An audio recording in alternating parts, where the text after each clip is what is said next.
Hello, everyone. This is Eric Pennington, and welcome to the Spirit of EQ podcast. We're glad that you've tuned in.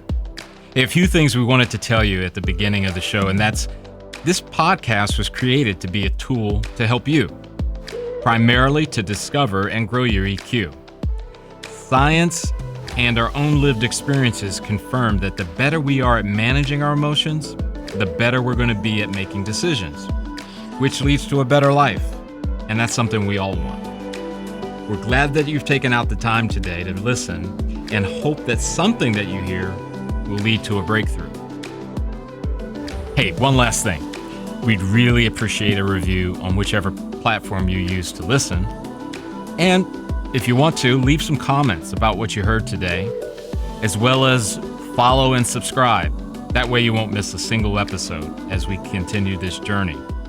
And with that, the show begins. Hey, Jeff.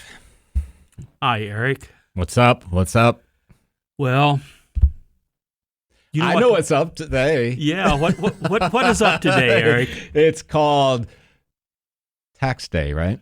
Is that how it's termed? I think it's termed Tax Day, and at least here in the United States. Yes, here in the United States, and there's usually some expletives added to that. You mean you're saying that we do not hold our Treasury Department in high esteem always? I'm not going to say that. Okay, because see, I'm thinking go after you. Well, yeah, that's what I was going. I was thinking the same thing. I was thinking as soon as we utter it, some IRS agent is going to want to come.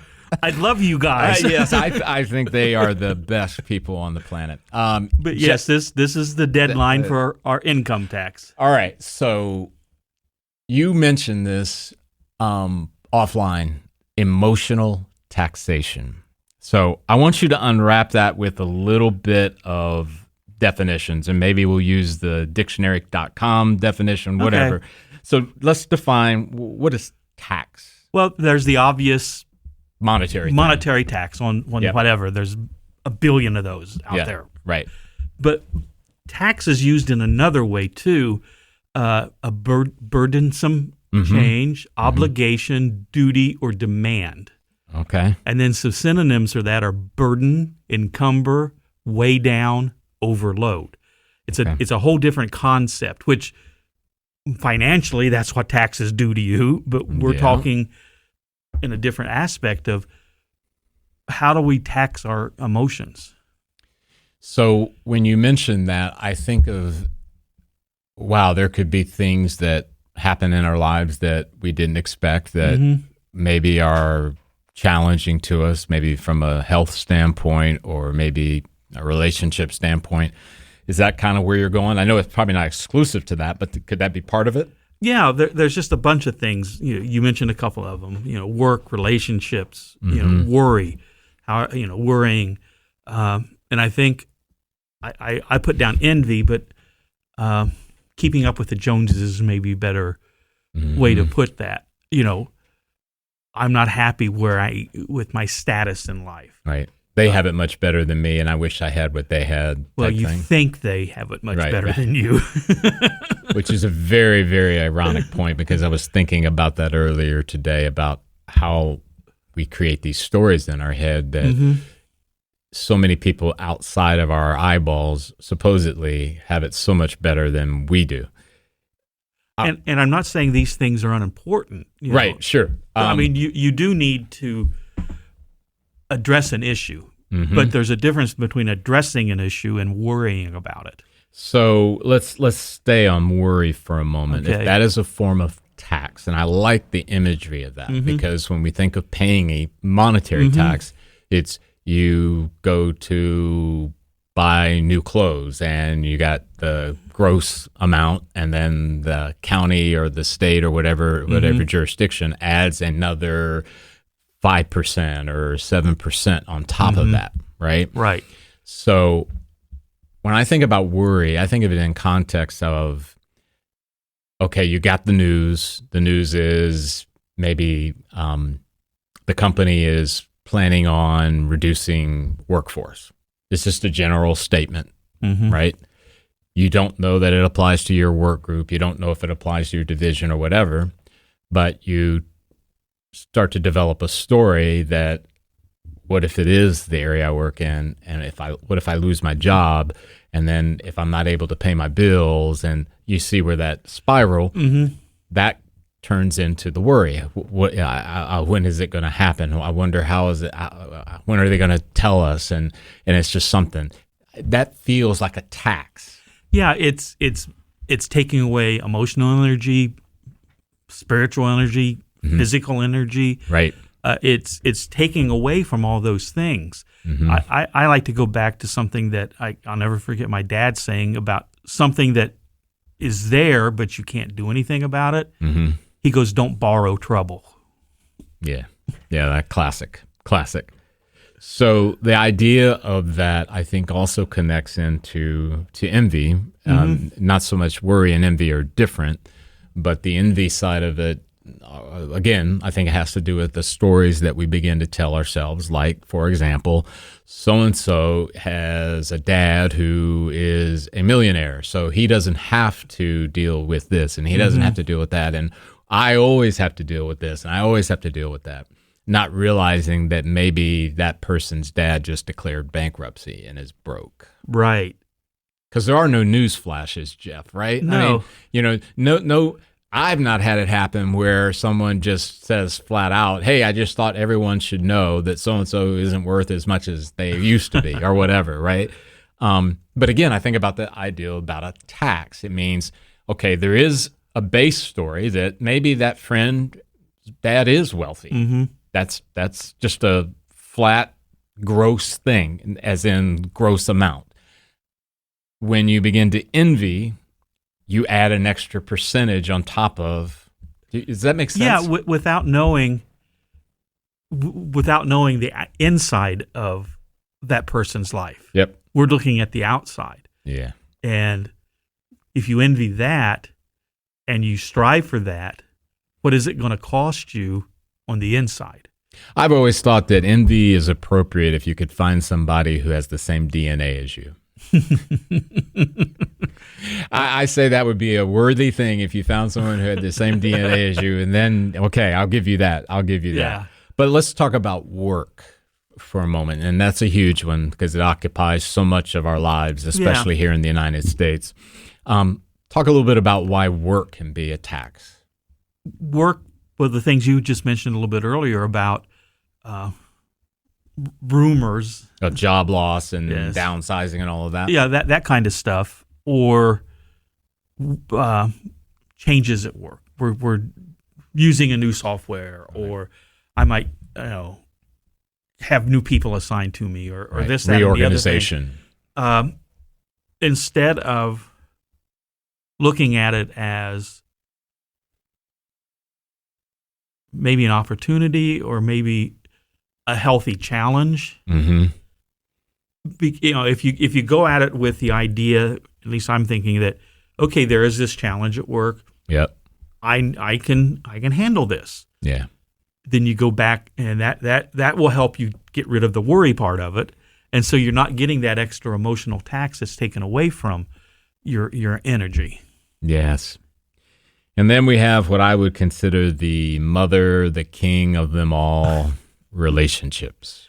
The first thing that jumps to my mind is when we don't end a relationship that we should.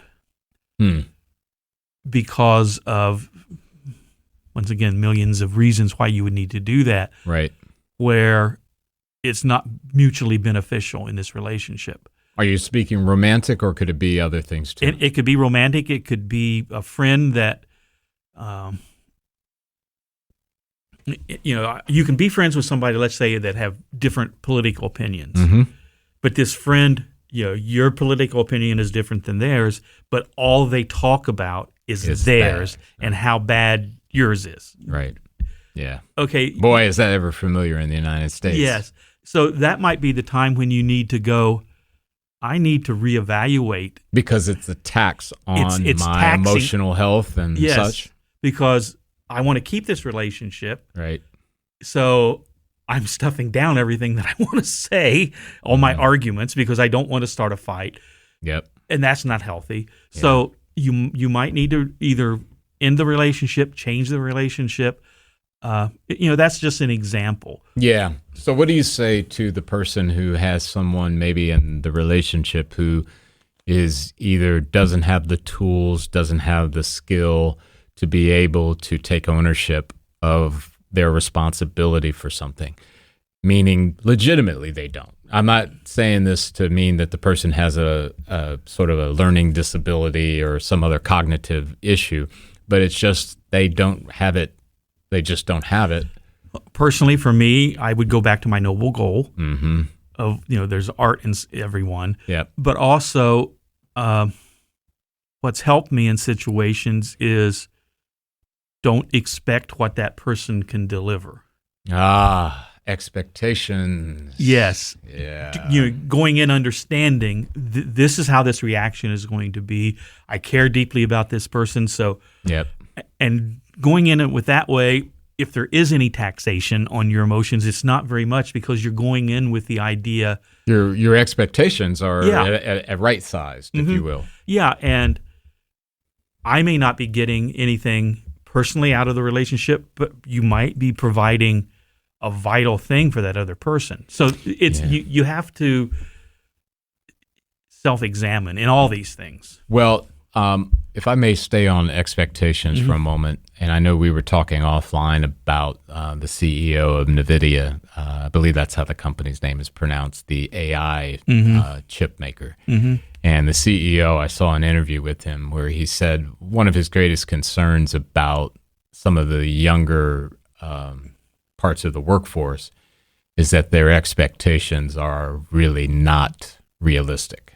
And much of it rooted around the schools that they graduated from, the talent, ability, and all of the things that maybe were sort of messaged to them growing up about how special they were, that it hasn't equipped them to be able to handle it when things don't go well. And, all of these, I think, speak to our ability to have some level of control. We have control over worry. Again, it can be difficult because we've said this in multiple episodes about the power of our brain and the neural pathways. Envy, again, you've been given control over that.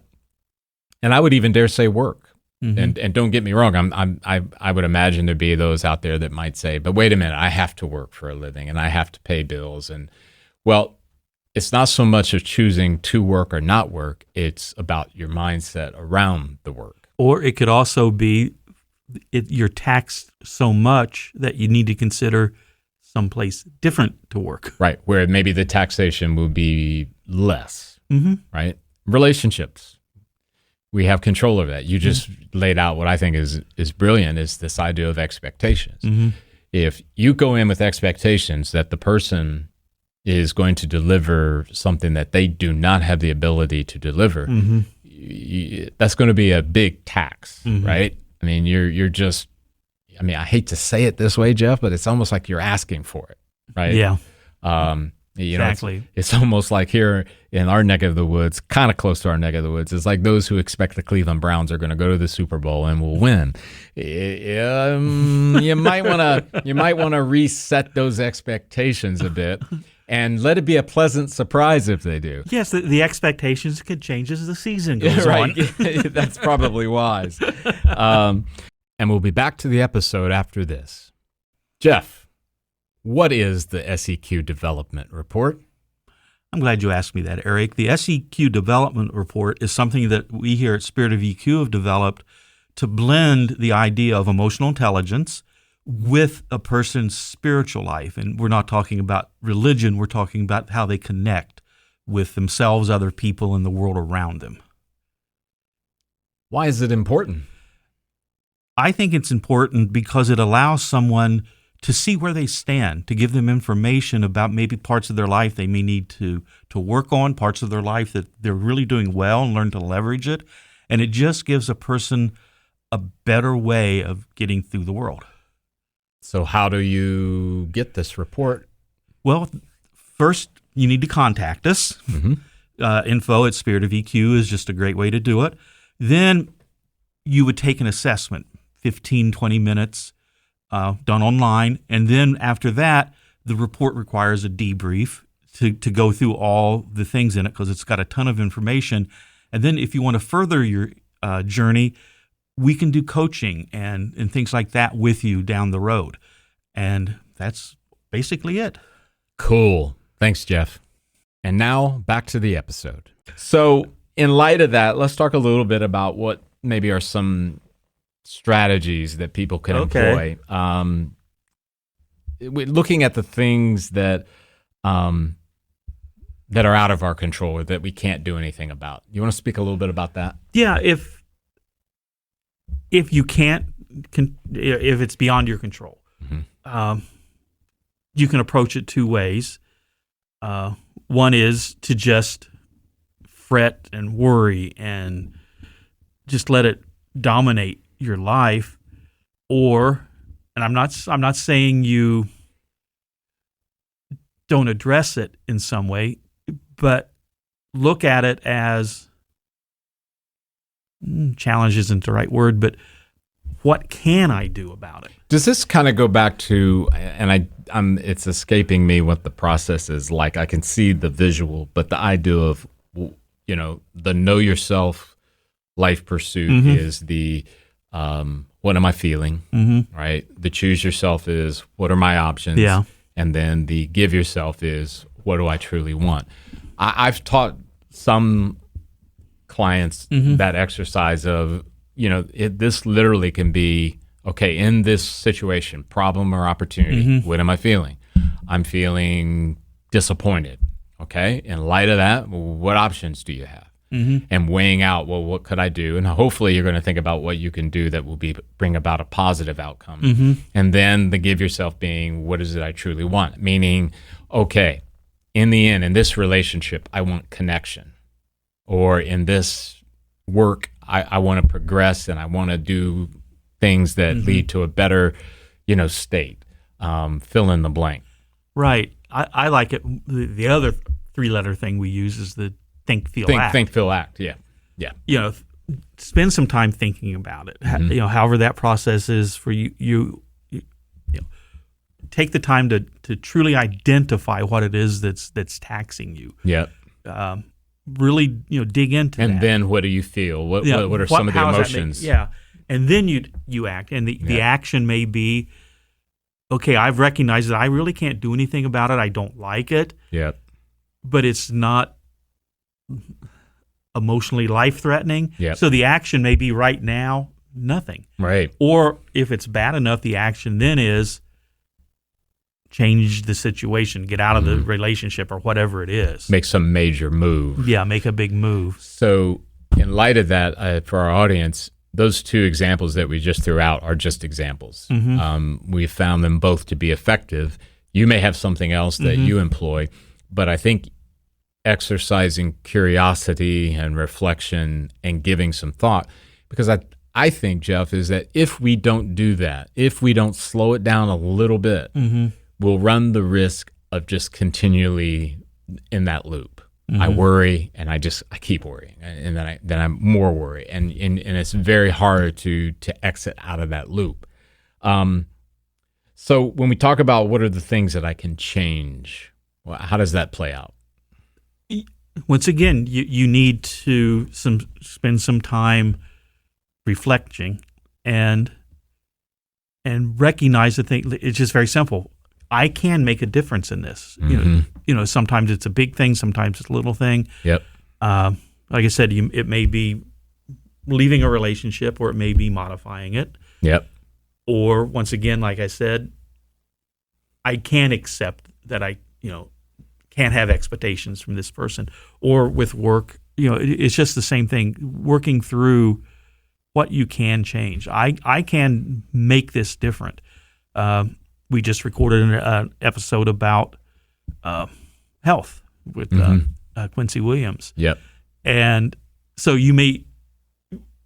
what is emotionally taxing you is maybe poor health.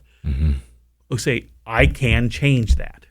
Yeah. I can make the decision to change that. So that is now in my power to do. Well, I like the imagery, and at least in my head, about what you're talking about, because I think if we view some of the things that we're involved in, whether we have moved in a certain area of life where we are worrying, for example, and seeing it as a tax, because most people, that's the one thing we hate about this day, is that the realization of how much money we're paying in taxes, right? Whether that be local, state, whatever, city, federal, whatever.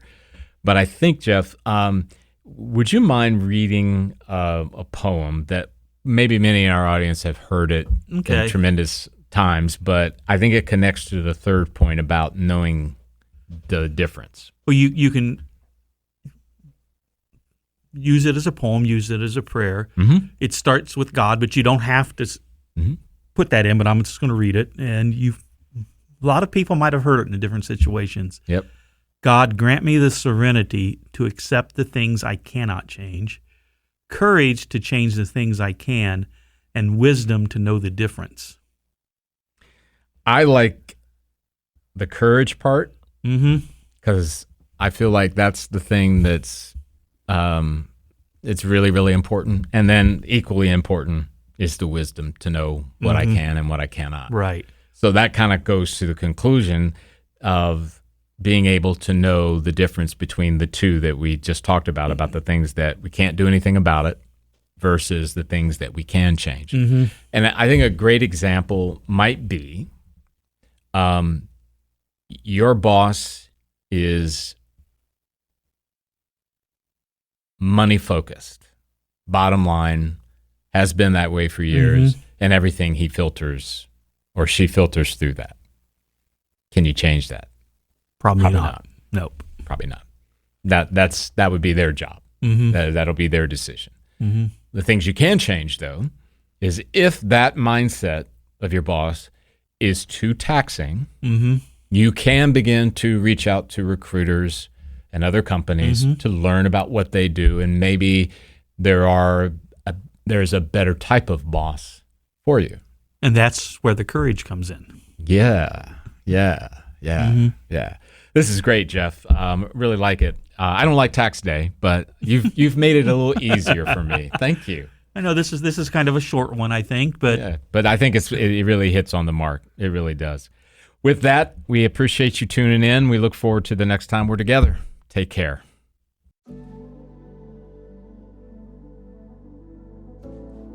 Hi, everyone. This is Eric again. A couple of things as we've ended the show. We hope you enjoyed it. Hopefully, you're tuning in on a regular basis. We'd love it if you would give us a great review on whatever platform you're listening to the podcast. It's so appreciative and helps us as we try to get more exposure for the work we do and the episodes that we publish. And we're grateful to you as a listener. The second thing is, just remember, our content is for educational purposes only. It's not intended by any stretch to diagnose or to treat anything that may be occurring in your life or anyone else's life that you may be connected to through the podcast. But once again, we appreciate you tuning in to the shows. And as always, we look forward to the next time that we're together. Take care.